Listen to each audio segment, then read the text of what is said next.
This episode is brought to you by Progressive Insurance. Do you ever find yourself playing the budgeting game? Well, with the Name Your Price tool from Progressive, you can find options that fit your budget and potentially lower your bills. Try it at Progressive.com. Progressive Casualty Insurance Company and Affiliates. Price and coverage match limited by state law. Not available in all states.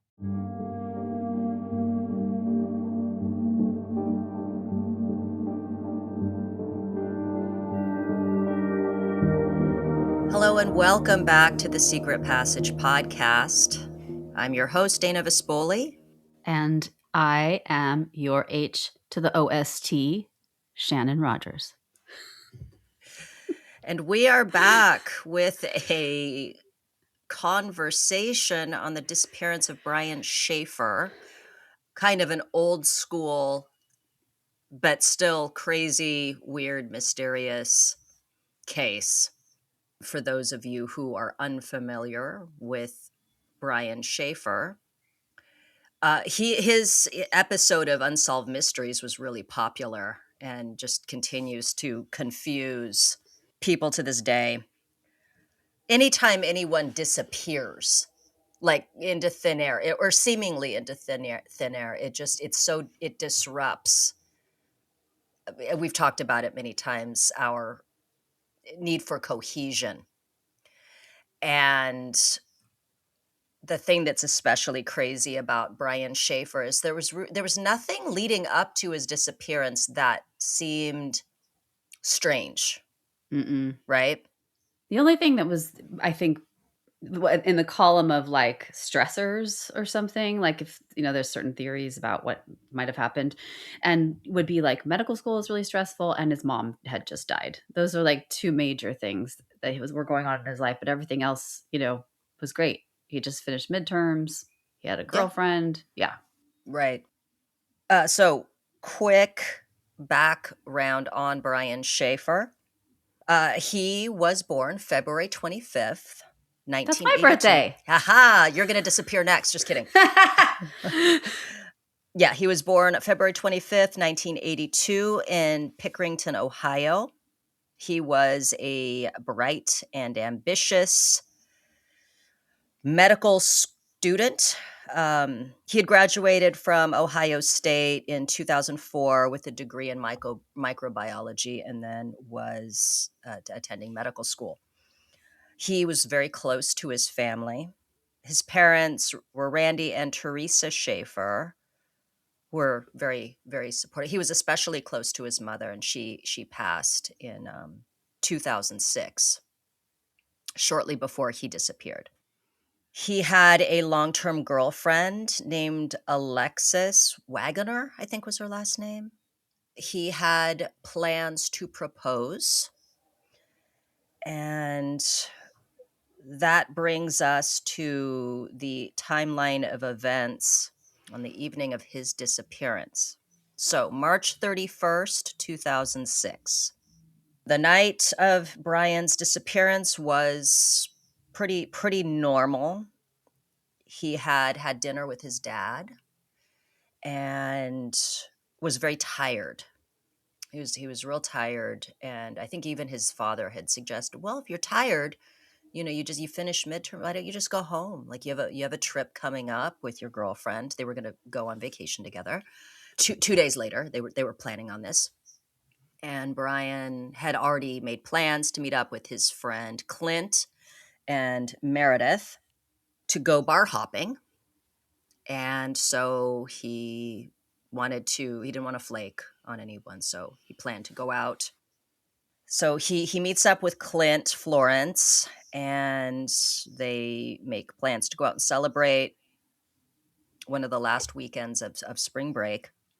And so they ended up at a very popular bar called the Ugly Tuna Saloona in Columbus. And they met up with some other friends. And then around midnight, after several hours of drinking, Brian was planning on heading to another bar, but then he was like, "No, let's stick around. Let's stick around the Ugly Tuna. Everything's popping here. It's great." Good mood, seemingly in good spirits, talking with friends, flirting with girls, but apparently. And then around 1:15, Brian made his last known contact with Clint and Meredith. He said that he was going to go outside and smoke or do something. Oh, talk to the band. Oh yeah, he was real into the band that was playing, and said he wanted to go talk to them, and then was planning on meeting up with his friends, but then did not. So around 2 a.m., Clint was like, "Huh, weird," But apparently, it was not uncommon for Brian to just kind of slip out. There's a lot going on, so Clint and Meredith didn't worry too much about it. They didn't know where he was, but they figured he had left. And then the bar closed. And after that point, he never returned home. And Meredith became worried because she couldn't reach him, which was unusual. And then she ended up calling his father, Brian's father, to say, "Hey, this is weird. I haven't heard from him. He hasn't called me. He's not answering his phone. I don't understand what's going on. Have you heard from him?" And then finally, the day that Brian and Alexis were supposed to leave, which was I think it was Monday. following Monday. I think Yeah. so. Yeah, because it was about 2 days later. Yeah. I'm not clear on the timeline with the dad, her call to the father. Because one podcast I listened to said it wasn't until Monday. Right. And then another one said it was the next day. Because then someone said that the people checked the dumpsters in the area the next day. But I didn't remember. That's not my timeline. That's not my timeline either. Yeah. Okay. Someone just gave out bad information, I guess. Yeah, it's conflicting. I mean, the bottom line is that police weren't alerted until the day that Brian was supposed to leave, right? April 3rd, yeah. April 3rd, yes. Okay, so that jibes because he goes out the night of the 31st. Oh, it was the first because the next day was April Fool's Day, and they were all thinking it could be a joke. Right. That's right. Okay. And so police weren't contacted until April 3rd. Yeah, I think so. I think they really weren't told until the dad went to Brian's house, saw that everything was, and she also went to Brian's house, I think. And they all saw that his bed was made, the house was clean, his car was there. Nothing was missing. Mm-hmm. Yeah, his car was parked there because he had gone to the bar with Clint, I think, in Meredith. And he lived 6 blocks away from the bar. So I mean, I know blocks can be whatever. It was considered walking distance. Within like a mile, I think, yeah. Yeah. But back then, I guess Columbus was not the greatest, safest. Right. It's not as safe as it is today. Yeah. Right. The gateway, that area around the Ugly Tuna and construction and stuff, they're trying to kind of gentrify, I guess, that area. But the surrounding outer parts were still not considered especially safe. And so it's one of those things where, he's 28-year-old dude in good shape, doesn't live far from the bar. Like, what are the odds, right? That might have been a thought process. So the compelling piece about this is that, and what I think chilled a lot of people who watched this unfold on like Unsolved Mysteries and stuff, was how you can clearly see him on CCTV footage. Yeah. You see him walking out of the bar, mingling outside, going back into the bar. You never see him leave on any of the CCTV. And that's the part that I think is so vexing for people, is how the hell do you disappear this way? Yeah. So this is interesting. I just heard this yesterday. Tell me if you remember this. Okay. So he's seen going and talking to those girls, and then he's seen going back up the escalator, but he's never seen going back into the bar. So people, they assume he went into the bar because they didn't see him go back down, but it doesn't show him actually going back into the bar. So there's no evidence that he actually went back in. I don't know what could have happened to him, fall over the side, but there's that too. And I guess those cameras were, some of them were the scan kind that go like this Sure. and move, and those have glitches. And this is I was listening to this podcast yesterday. I forgot the name. I can link to it in the notes, but they were just talking about how the technology wasn't foolproof. But you're right, they did sit and look at every single person going in and out of the bar, and they could account for everyone except for him, and that's what makes it so freaky. Right. But there was a third exit, like they say there was a Yes. third exit, but there was no camera on it, and it was like a service elevator for the maintenance people that were doing the construction. But they said that he would have been caught probably on another business's camera using that one. So that's another piece. Right. So all this to say that Brian Shaffer is still missing to this day. Ever since he disappeared on April 1st, 2006, he has never been seen or heard from again. And there's a lot of theories. One popular theory is that Aliens.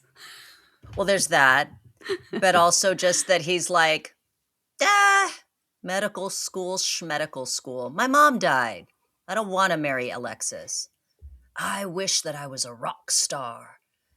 I'm going to disappear without any money, my passport, nothing, into the ether and start anew somewhere else. And leave my guitar at home. Yes. Leave my guitar, leave everything. Just like my dad lost his beloved wife 3 weeks ago. I'm just going to add to his misery by disappearing From without a bar trace. at 2 a.m. Yeah, like so, yeah, exactly. I'm going to walk away from my friends, Right. And also not take my car. Not take anything. I just literally disappear. That's not a theory that I believe. Mm-mm. Uh-oh. And apparently Poochie doesn't believe it either. It's just running down the hall. So what is it about this case in particular? This is one of many missing or disappeared cases. We had spoken about other cases such as Bryce Laspisa, which the prosecutors did a great 2-part podcast on Bryce Laspisa, who disappeared. I'll just give a quick rundown for anybody that is not familiar with that, just a very quick overview. So Bryce Laspisa disappeared in August of 2013. He was 19. And he disappeared while driving home to Laguna Niguel, California from Sierra College, where I believe he was in his sophomore year. His car was found wrecked off a 25-foot embankment near Castaic Lake, but he was missing, and the case remains unsolved.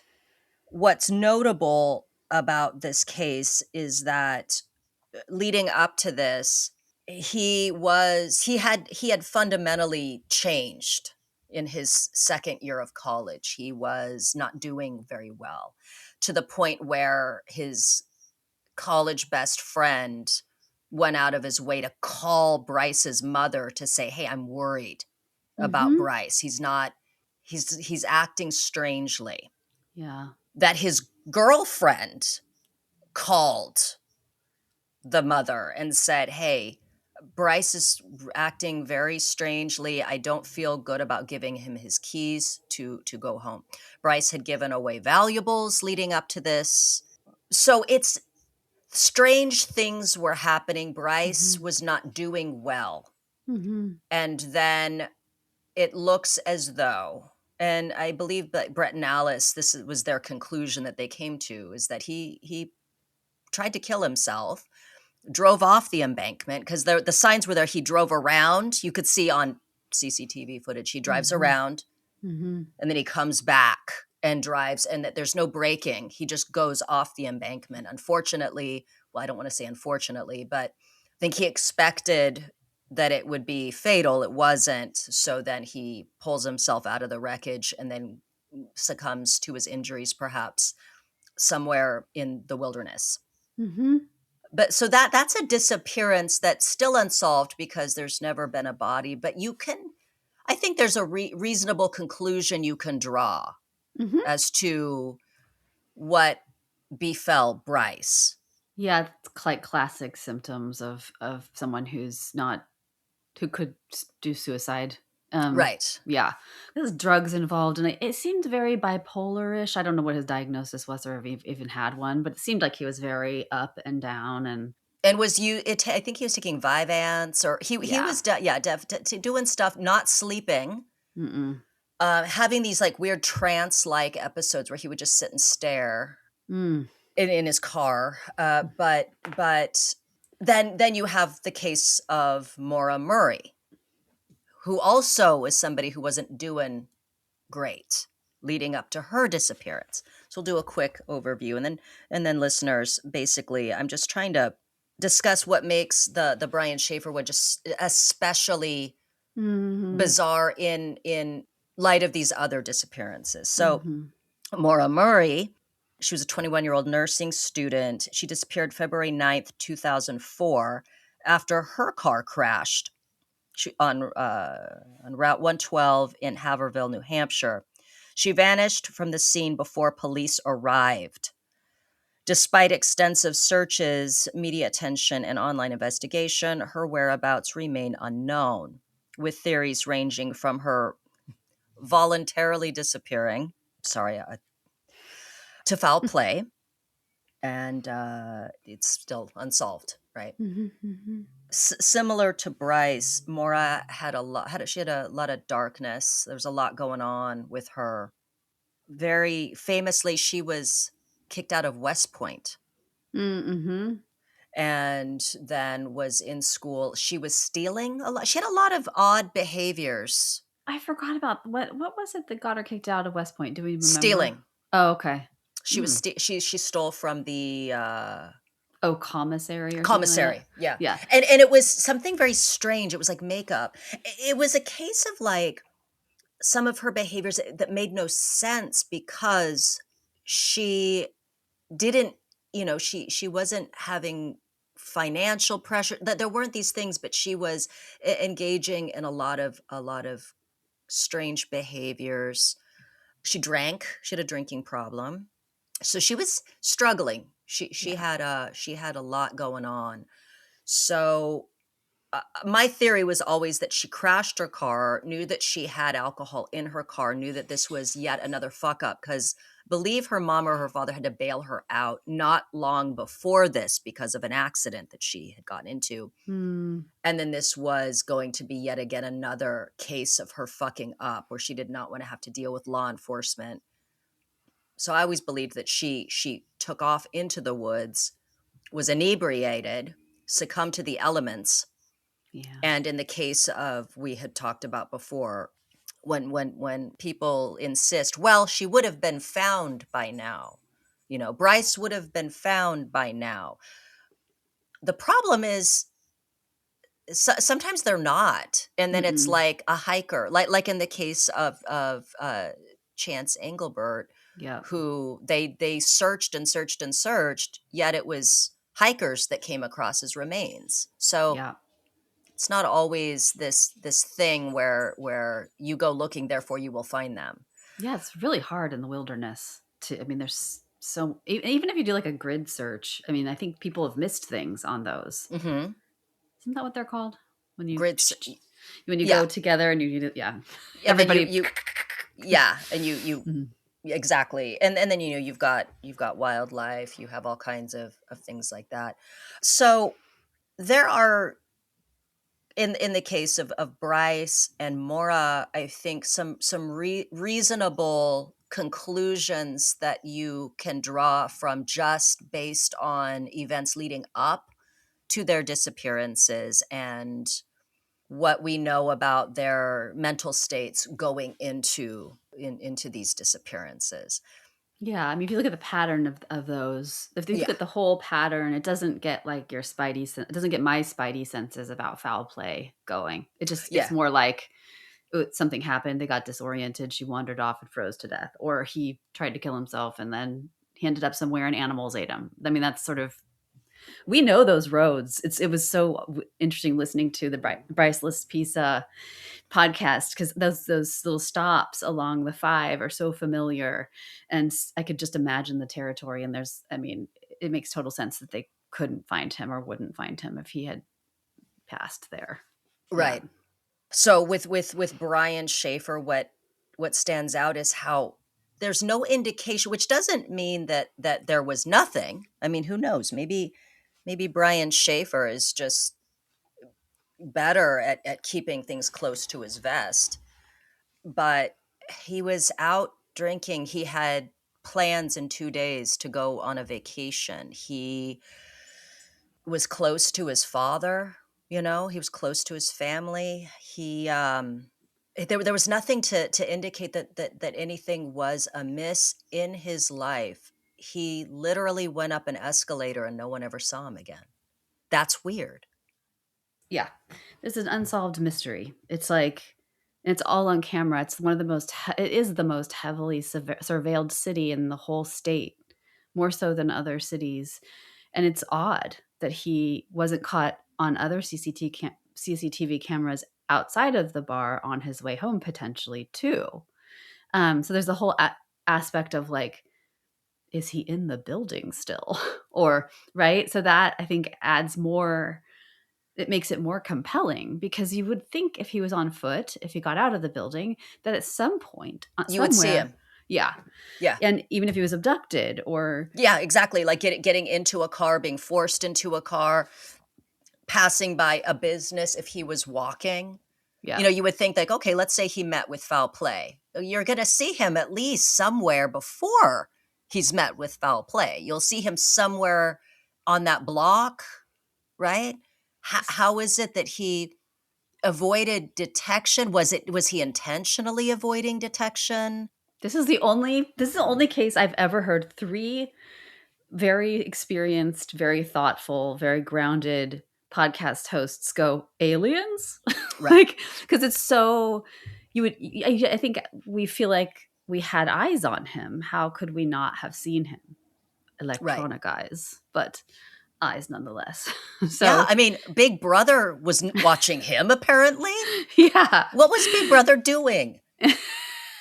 Coffee break. Yeah. Big Brother had to go to the bathroom. And then that was when Brian Shaffer made his escape from the physical world. Well, one thing though, the suicide thing was always seemed ridiculous to me. But after thinking about it and doing a little bit of research, well, and also what I know about men at booze and impulsivity. I mean, women do it too, but men tend to be, I think, more impulsive. Sorry, guys. That's just the statistics. And I'm just quoting statistics. So, and also medical school has one of the highest numbers of suicide rates of all the different. So high pressure, grief, lost his mom, alcohol.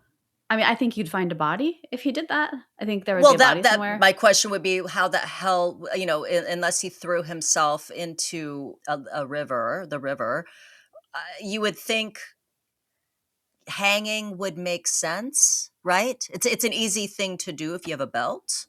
You would hang yourself. It's an assured passing. River, they would have found him too. I heard. So they Right. like when they were doing the river. Yeah, They dragged the river. He's gonna wash up on something, right? Mhm. Hanging, you're gonna find him. Yeah. So how would he have done it? Yeah, that's the only thing that gives me pause, because some people hide things. People you don't know, they act like they're fine, and then all Sure. of a sudden, but the lack of a body Yeah. is really the thing.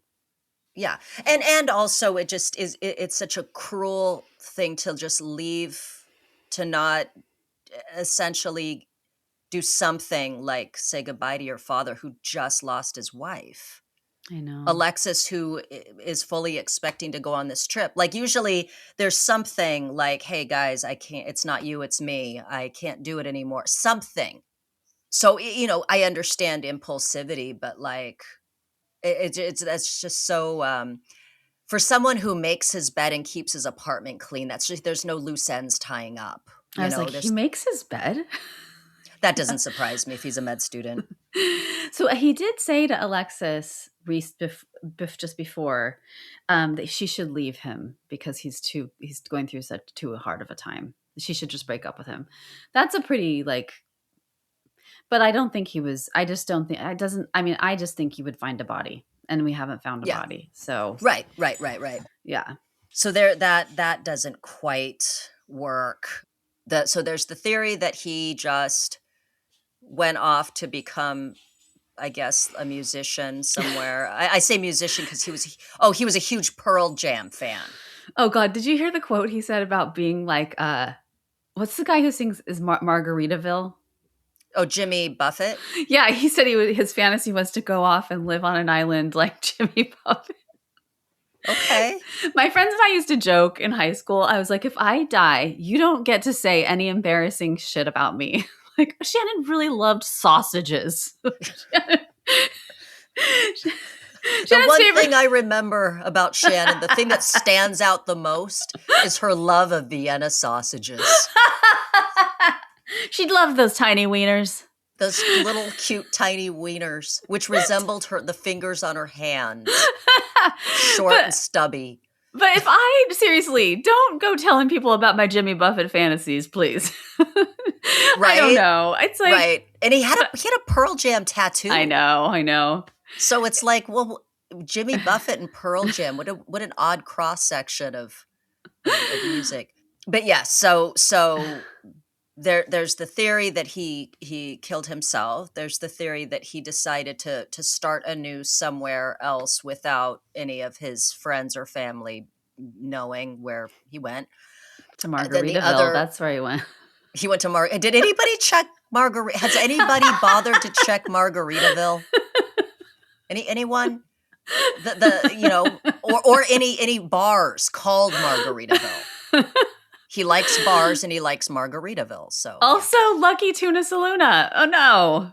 The Ugly Tuna. Oh yeah, ugly Lucky Tuna. Yeah, it's got to be ugly. Yeah. Ugly Tuna. Oh God. It's just insane. so cringe. Yeah. I know. So some of the other theories are that he went and met up with the girls that he had been flirting with and that somehow they were responsible. Have you heard that theory? Well, I heard that they were with some guys, or they say I did not corroborate this go around, but I remember a long time ago listening to something about this case, and that there were people who were adjacent to these girls who were kind of like the criminal element, and that they were looking at them potentially. But I didn't look. I'm just saying stuff now. I didn't really fact check that. So right, and the girls had given him their number, or one of them, or both of them, and then they spoke to law enforcement, and they were cleared. Like nothing came of that except that he got some girls' phone numbers. Which, if I was Alexis, I'd be pretty bummed out to hear that. Seriously. That would impact. He disappeared and he was a player? Yeah. Maybe that helped a little bit with her grief. I don't know. Right. Oh my goodness. Oh, okay. You know what? This is a good time for us to take a quick break.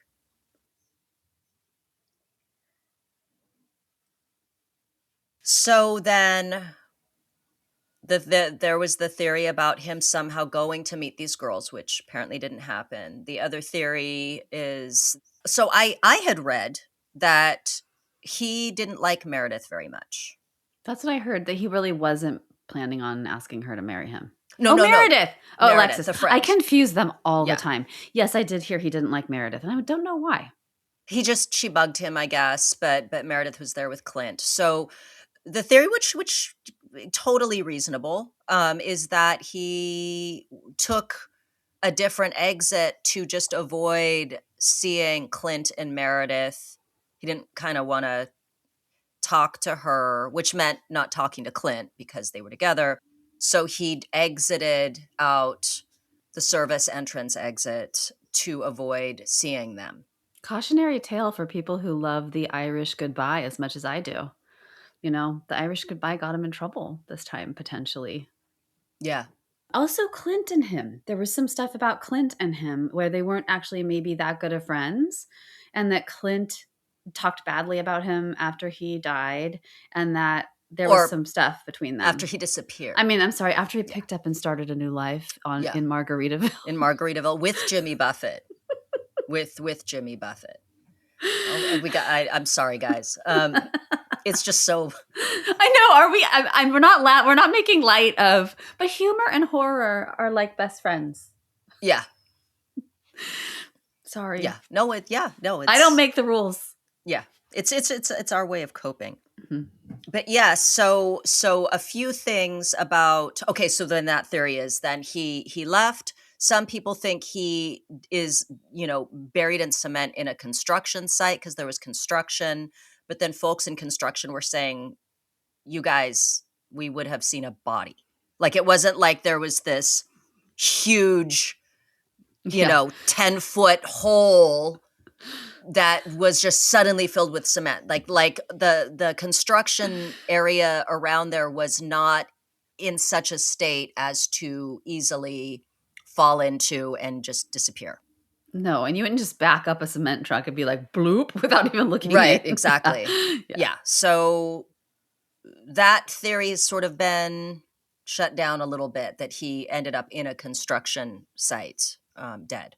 Other theories, which are, I'd say, a little more plausible, are that he tried to walk home, from the bar, and some people fucked with him and killed him, dumped him in a dumpster somewhere, or disposed of his body somewhere where he just has not been found. So either fucking with him in an attempt to rob him. Again, so strange that he would not have been seen before or during this exchange anywhere on camera. It's still so strange. But there's that theory, which I tend to go along with that one. It feels like the most likely scenario. The other theory that people hold on to is that somehow Clint is responsible because he refused a polygraph, which you and I both would not do a polygraph because we consume enough true crime to know better. Yeah. I mean, a lawyer up. Yeah. And I mean, immediately also lawyer up. Yeah. And do not take a polygraph. Come on. I'm so anxious. It would just be like, yeah, exactly. The Meredith took one, and he was with Yes. Meredith the whole night. So that sort of gets him off the hook in my mind. Right. Yeah. And then people think that Clint may have known, because of Clint's behavior, he may have known more about Brian's plan to escape and helped him. But I just think that's making stuff up. I mean, there's no real evidence of that. There's no real evidence of anything really in this case. That's why I just go with what seems like most statistically probable. And that's like getting, people do troll areas, in college towns, serial killers do it, robbers do it, rapists do it. They drive around looking for people when they're vulnerable and they've been drinking and they're walking home alone. And look at what happened to, we did the case on Shannon Christian and Christopher Newsom. Oh, God. Two people minding their own business that, that they were brutalized. I mean, they were found, right? Little different outcome, but that doesn't necessarily mean that Brian could not have met a similar-ish fate, right? Yeah. And the only reason they were found is because they were really stupid and they left all these clues. I mean, the killers were so stupid that they let. If this person was like had a lair or like a place that they would take people to rob, hurt them, they could have easily picked him up and incapacitated him and taken him somewhere else and dumped him. Mm-hmm. Yeah, I mean, and it is the case that there was a good 48 hours, which is a long time to have to come up with a plan and implement the plan. Yeah. Far away from Columbus, Ohio, Yeah. So yeah, there's that. Another case of a missing person where it's just interesting sometimes what seems so crazy and mysterious and is not, is Brandon Swanson. Mm-hmm. So another unsolved case where someone has never been seen or heard from again is Brandon Swanson. So Brandon was a 19-year-old from Marshall, Minnesota. He disappeared May 14th, 2008. So about 2 years after Brian Shaffer. His car got stuck in a ditch while he was driving home from, I think it was a party. And so he called his parents for help. And his parents found his car abandoned with the doors open, but Brandon was gone. And despite extensive searches and theories ranging from accidental drowning in the nearby Yellow Medicine River to foul play, he's never been found. His case led to the passage of Brandon's Law, which requires prompt investigation of missing adults, which is great because, they're always like, well, we got to wait. We got to lose precious time because they're striking out on their own. Yes. They wanted to get away from things. Yeah. But with Brandon, it was strange because he gave like the wrong information. He was like lost, right? And he stayed on the phone with his parents, and he kept talking to them and talking to them and talking to them. And he was trying to walk. He goes, I think that's such and such town. I'm going to walk towards the light. So he's like cutting through a field and he's on the phone with them. And then suddenly the call just drops abruptly. And he and his phone were never found. And so his parents eventually discovered his car. And what's interesting about this case is, I think I told you about this, that I was the Morbid podcast, the Morbid ladies. I think they had like a listener's kind of response, like about this case. A few people, one person in particular actually had said like, hey, I'm from that area. And the thing is, like sinkholes, like not something, not, I don't want to say a sinkhole like you see in like movies. Wells, like things, it's not so crazy to like fall in, especially if it's nighttime, you can't see. Yeah. You're in an area that you are not familiar with. You can absolutely just get swallowed up by one of these things. And they were saying that for them, it really didn't seem that mysterious. I think he said, oh shit, too, right before something happened. I think he said, yeah. And then, so someone was saying could be wells, could be holes, could be like out of service things that they would use on farms or whatever. Or the river, because he was getting close to the river and that could have swept him away. Sure. But that is so, can you imagine being on the phone with your kid and having to hear that unfolding? No. I know. Absolutely the worst thing ever. Yeah. Yeah. But again, so this is another case. So it's interesting because, again, just to really drive the point home that Brian Shaffer's disappearance really does feel like he disappeared into thin air, is here we have Brandon, again, car trouble issue, a car issue. So Brandon, runs into a ditch. He gets stuck. Maura crashes her car. Bryce Laspisa crashes his car. Mm-hmm. And Brian just walked into the ether somehow. I know. That is the craziest thing. It's not so much even like, did he do himself in? Did he walk away and shrug off his life as a med student and start anew elsewhere? Did he meet with foul play where he was abducted and robbed and killed? Was he taken by aliens, right? Like, let's say that's I know for some people it is a valid theory. Or like people talk about portals, like, going into some other dimension or something. But, we've all I told you about my story about how I lost this razor blade. I was like scraping something off and I couldn't find it. And it was so hard. It's like, I'm still talking about it. It was a stupid like razor blade that flew out.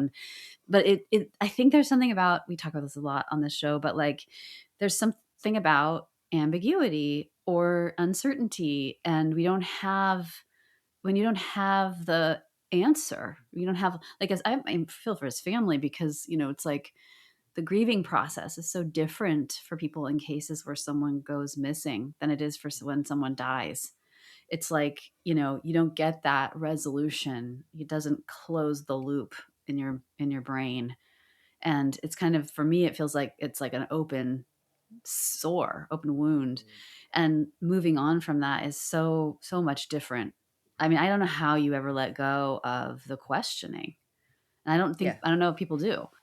Yeah, that's what's crazy is I'm less curious about where he is and more curious about how we didn't see him disappear, how we didn't see him leave the bar, how we didn't see him on anything, on any kind of footage. And it really points to where we are in our culture, that in some ways, as terrifying as it is that we cannot live undetected, right? Yeah. Like I'm at Target and I can see myself in the camera. I'm at the Yeah. bank, I can see myself in the camera. I pass by my neighbor's house, I'm going to be in their ring footage passing Yeah. by. Yeah. We can't do anything now without a record of us existing and walking around. And that's incredibly unsettling on one hand, yet we've really come to rely on it as a means of verifying our very existence, right? You're keeping, yeah, or tracking. I mean, it's like, there's a whole series about this. There's a true crime series about this, and it's all about the CCTV footage. Yeah, you're right. I mean, it's like, I think about this all the time in terms of movies. How much harder it is to move a plot line forward in like horror movies or abduction. And that's not harder, but when you didn't have phones, Oh, it's people could easy. just Yeah. swipe you off the street. I mean, so, well, I think for him, I think it was bad luck. I think it was, there are a lot of cameras and there are a lot of blind spots where he was, and he might have just taken the path where there were blind spots and there It's weren't. I mean, Yeah. that's the conclusion that I come to, is that Yeah. somehow, whether fortunately or unfortunately, depending on where he is, and what he's doing, if he is somehow still alive and living as Jimmy Buffett in Margaritaville, it's he somehow escaped detection.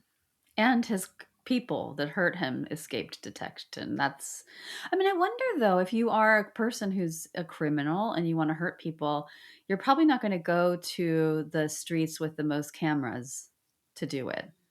Right, right. Mm-hmm. If you're if you're a seasoned Mm-hmm. criminal, but again, how the fuck did Brian get to the Yeah, the low recording area without being picked up on something? I know. It reminds me of when our last episode we were talking about, or not our last, the episode before last, when we were talking about how Adam Walsh in Hollywood, Florida, at the Sears, that like what it happened to be like. There's the theory that it was Jeffrey Dahmer that got him. Unlikely. It Otis Toole is the person, but then like how crazy would it have been if Adam Walsh happened to be there and have the shit luck of being there at the same time as two serial killers, God, I right? know. And so it's like with Brian Shaffer, it's like what are the odds that somehow on this evening he managed to escape any kind of detection and then ended up in a low detection area where he was, abducted or killed or whatever. Yeah. I wonder too. I think some people. I mean, it's not everyone has gone through this over and over and over again. It's like, did he somehow was he walking somehow next to someone and Oh yeah. just you didn't see him because he's on the other side of someone? Did he exit with the band when they were loading up their stuff and he's just continuing to shoot the shit with them, and somehow he passed by and somebody's like carrying a drum set, or you know what I mean, like Yeah, yeah, yeah. is Yeah. it possible? But then the band had said like, no, they actually, that No. didn't happen. A big horde of people did exit with the band, I guess. Like some of the employees and stuff. And so yeah, you're right. He could have just blended in, but he was really tall. And I think they've gone over it enough. I mean, I guess I would like a full accounting of how glitchy these systems were. They were older, I imagine. But what are again? What are the odds? Like it glitches out whenever he's supposed to be in frame. Right. Yeah, it just feels so. It is so mysterious and compelling, and and sad. It's like, I was talking about this with you the other day in a message I left you. It's like all these cases, John Bonet, Madeline, Brian Shaffer, there's like, oh, I really want to know what happened. I really want to know before I die. I would like to know what happened. But we might all go to our graves with no answers. We'll know after. Yeah. And I'll say, Brian, tell me the truth. How did you really like Jimmy Buffett that much? Were you wasting away again in Margaritaville that whole time? Were you looking for your lost shaker of salt?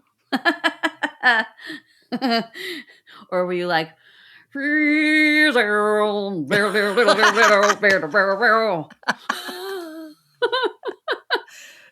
so funny that I mean, I liked Pearl Jam too, but like if that was my story, if I had gone missing and people kept referring to that, I would be like, from the grave, I'd be like, please tell them I liked some other bands too.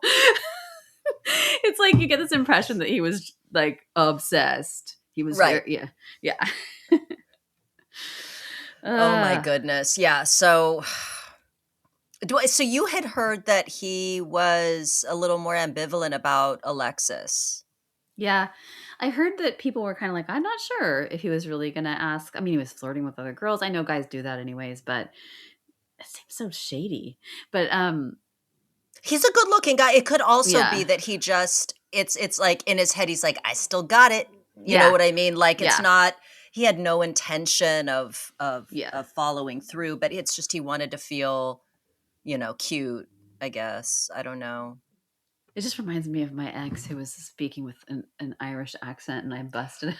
Dude, that is the weirdest thing. Right? And it's just weird. I'm like, I guess, I don't know, maybe not. Maybe he just was like, this is like his bachelor moment because he knew he was going to ask her to marry him or something. But but I think I heard that he'd had no ring. He hadn't bought a ring. There was still time that he could have bought a ring, I guess. And people get engaged without a ring. I got engaged without a ring. Oh, it was like a little toy ring. So, but yes, I did hear that.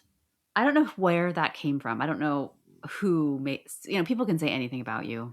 I had heard something not far off from that either. Now again, like you point out, here he is in medical school, questioning everything. He's lost his mother. He's exhausted. Sometimes, you kind of are not, you have plans, but you don't necessarily know that you're going to execute them right away. But to like tell Alexis, like, man, you should just leave. And it could be that he just felt bad because he was just in a bummer, place in his life at that moment. He's like, you don't have to deal with this. Yeah, totally.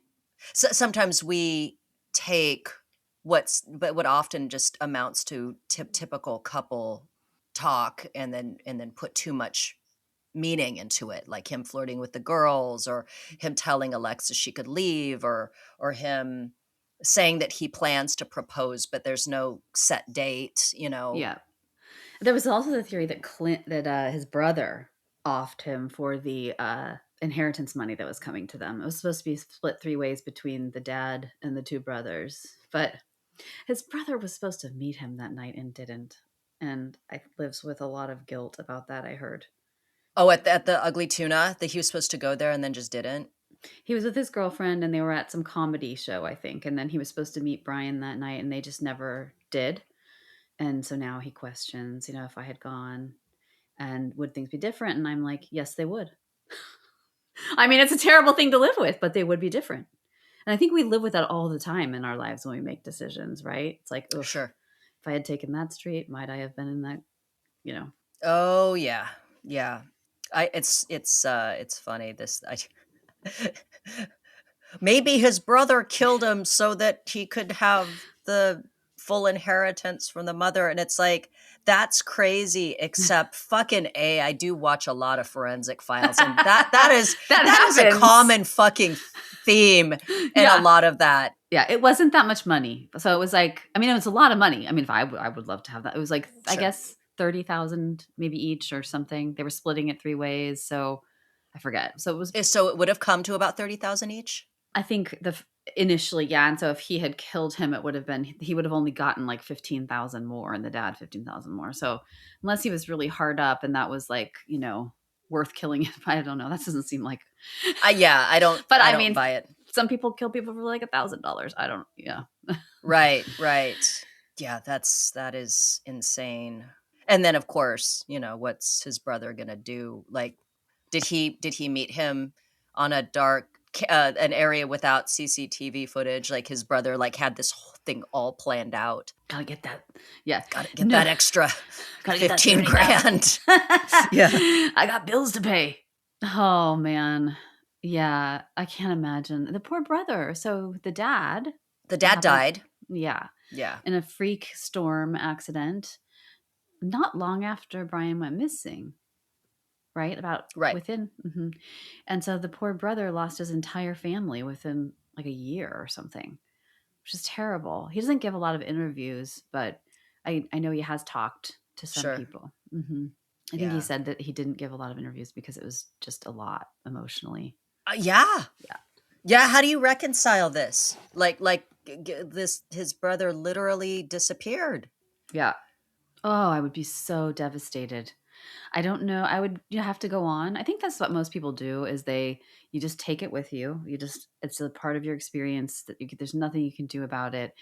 And then you have a different experience of grief. It's kind of like a disenfranchised grief. And then you kind of, I think people pour themselves into things like forming a nonprofit that helps missing children or a scholarship fund or like John Walsh. America's Most Wanted. Yeah. Yeah. I think America's Most Wanted is what cracked the John List case. Oh, yes. Yeah, it was America's Most Wanted that cracked that. Someone saw it and they were like, "Hey, that's my accountant," or whatever it was that he was doing. Oh, and he's murdered his whole family. He's like, "Shucks, foiled again." You got me. Yeah, but it was America's Most Wanted, I think, that cracked that. So, yeah. Okay, we didn't talk about this. You have those people that like, I don't know where he went. Well, I found him wrapped up in a yoga mat behind the bleachers. I found him 25 years later. We found his body behind the freezer. Right. So, I mean, there's some freak accident, but they've done a lot of work on that place. They've done a lot of remodeling. I think they would have found him if he was in some crevice somewhere. Yeah. And we would have smelled it.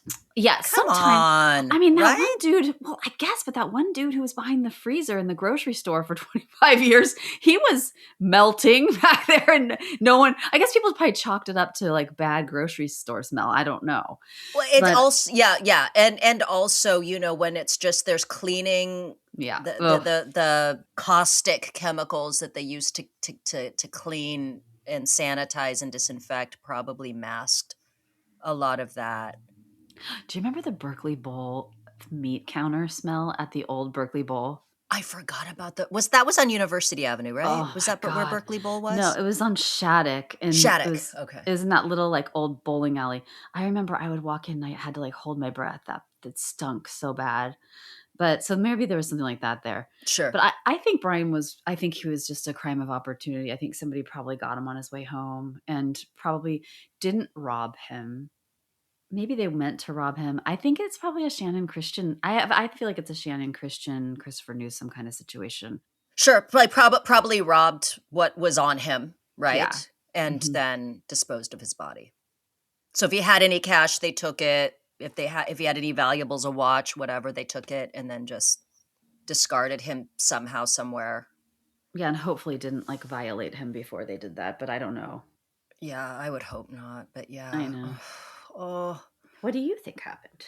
I agree with you. It's the only thing that makes any sense. And that unfortunately it's just a fucking fluke that it was never caught on just the bad luck that, whatever CCTV maybe just was not working or just didn't scan at the moment that he passed by. Or it's like, the movie Baby's Day Out, where the baby just inadvertently, yes, like he goes walking and then like the manhole comes up and he crosses and somehow he just manages to avoid disaster. Somehow he just avoided detection. Brian just avoided detection somehow, and that it happens. Yeah. These things happen.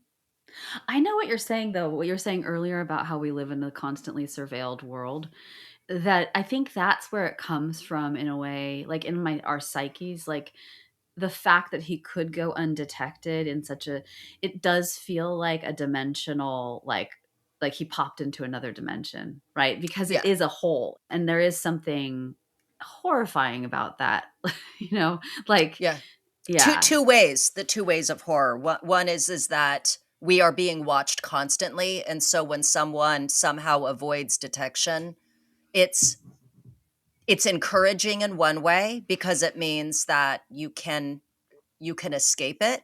yeah, And then it's horrifying in that does that it seems as though he no longer exists because of it, because of the way that the way we think of existence now in the just this context of being constantly watched. We are so accustomed to it that yeah. when someone isn't, it means something else. Yeah, and then that makes me think in psychological terms just about, like, the ambivalence of being seen.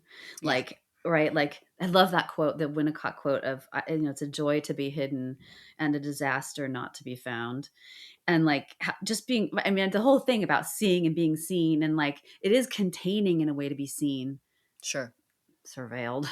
Yeah. It is, 'cause I have Tim on my phone, and I can, like, track his little bubble. I can see where he is, which is great. I don't do it that often except for when I'm like, "Where is he? He's late."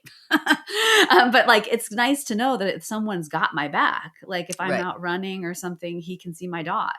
But it is also, again, like you said, horrifying. Like, so maybe Yeah. we don't wanna be surveilled. Maybe we wanna have some privacy. Yeah. Yeah. Jeez. Yeah. I think about that. I think about like my searches and shit on my Ugh. man. Have fun, feds. I look at some weird shit, man. I look Oh at my some god. weird shit. It's sprinkled in there is I love my pug so much. Does my Frenchie think about me when I'm not around? How do I know my dog loves me? Yeah, no, that's a common one that pops up. Like Yes. how do I know my dog loves me? Yeah. I'm looking at my history right here on Grok. Yeah, no, I would definitely go to prison. I'm asking about carprofen for dogs. Then how much a 1-star review screws up your ratings. Madeline McCann. Anyway, yeah. And now with all the Epstein shit, everybody's searches are looking really God. obscene and weird. Yeah. Mine's, yeah, no, I just saw mine about Epstein. I'm all, is Pizzagate real? All right, guys. We will see you next time.